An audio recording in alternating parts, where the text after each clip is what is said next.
Fish breeding side hustle. It's the end of week 21 and it's starting to get a bit cold out this way. So I've had a few people ask me about heating. You know, what do I do with heating with these outdoor little ponds, drum ponds that I've got? Oh, when it comes to heating, honestly, all I do is this board at the back there. I just pick this board up and put the board over top of a night time. As simple as that. Whether that's going to work during the winter or not, I'm not 100% sure. I'm tipping that, you know, it should go all right, seeing as though these are swordtails and we get swordtails in our creeks around here. You know, they should go all right. Now, speaking of the swordtails, production-wise, I think having the basket in the actual tub like that, that's an absolute bust. If you're a frequent flyer of the page, you would have worked out that, or not worked out, you would have seen, it was about a week ago, we worked out doing it in reverse, having the females in the actual basket and letting the bubs fall through.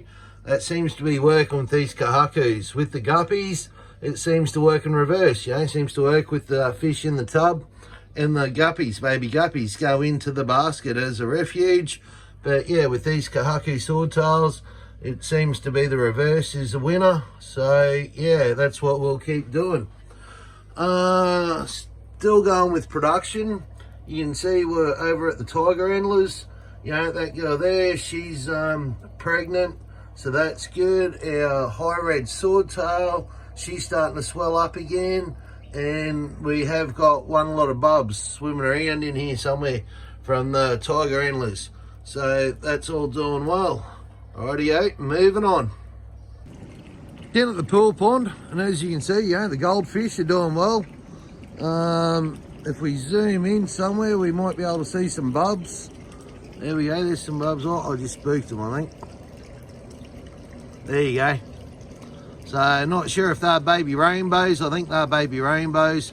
But there's a bunch of baby goldfish swimming around in here as well. So, plus mollies, you know, the mollies do well in here. But not as well as the rainbows and the goldfish. But, yeah, pool pond's nothing more than a kid's pool. Bunch of sand down the bottom, bunch of plants, bunch of timber. Well, that's it. Alrighty, moving on. Now, when it comes to the guppies, things are starting to get exciting. Where we're down on production because we've lost a bunch of breeding females. We've actually got a bunch of females that are coming up to breeding size. So you can see that here with these albino koi. There's a good 4 or 5 girls in here that are pretty well up to breeding size. I think one of them's already pregnant. I have tried to keep them separated, but yeah, you can see there's a few there. So we might go through and set up a colony of albino kois today. So that's exciting. We'll go and check in on a few others, hey? Another strain that we're at a standstill at are the red lace snakeskin. Now, I can't remember if we bought a pair or a trio, but unfortunately, yeah, they've passed. But you can see from the first lot of bubs, these are the females over here. I think that one's pregnant already. I have tried to keep them separated from a young age, but you know, I'm still learning all this stuff. You can see the males are up to, you know, up to size. So we'll probably grab, you know, 2 of our best males, grab these 5 females, and we'll get them set up in a breeding colony. One strain that we have lost altogether are these Tux Dragons. Now you can see there are fish swimming around in there. Problem is they're not Tux Dragons. The Tux Dragons that we bought, I only had the pair of them. We got a bunch of bubs. That female was an absolute machine. She was constantly pumping out babies. Only problem is they're the wrong friggin' babies. So when I went to move these into a breeding tub to set them up as a breeding colony, but before I done that, I done a quick Google search to double check that the Tux Dragons were actually young Tux Dragons, and yeah, no, big fail. So we've lost that total strain. So these are just a mudblood now, just a dirty mixed guppy. And I'm not 100% sure what we're going to do. We've got a good 50, 60 of them.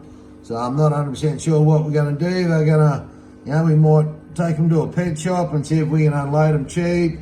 We might throw them down the pool pond. Not 100% sure. Let me know in the comments what you guys reckon we should do with them. All right, moving on. Now, the one girl that did produce for us this week was the red tuxedo koi girl.